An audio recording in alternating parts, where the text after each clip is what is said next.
Qardaban Bələdiyyəsində kəndə dəstək proqramı çərçivəsində əhali ilə görüşlərə başlandı. Daha ətraflı materialımızda.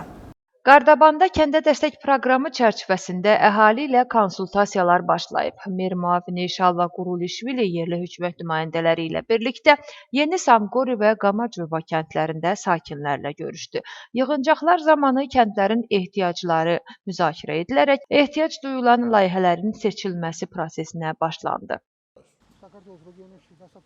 Gürcüstan Regional İnkişaf Fondundan kəndlər üçün müəyyən məbləğ ayrılıb. Hər kənd üçün məbləğ məlumdur. Qamacova kəndi ərazi vahidliyinə 3 kənd daxildir. Qamacovaya 20 min lari, Poladantkarıya 16 min, Qamacova-İrtiyə isə 12 min lari ayrılıb. Proqram çərçivəsində Qardaban Bələdiyyəsi üçün mərkəzi büdcədən 662 min lari ayrılıb.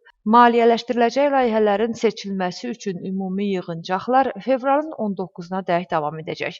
Bu proses 40 kənddə mərhələli şəkildə baş tutacaq. Mərhələli şəkildə kəndimizdə müəyyən işlər görülür. Bu il suvarma sistemini səhmana salacağıq, çünki mərkəzi yolda su problemi hərəkət etməyə mane olur. Əhali ilə məsləhətləşərək 2 təşəbbüsə qərar verildi. Birincisi, kəndin girişində yollara işıq çəkilməsi.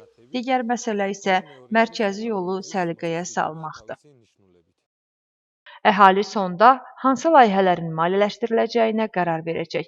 Seçilmiş layihələr isə proqram çərçivəsində zamanla həyata keçiriləcək.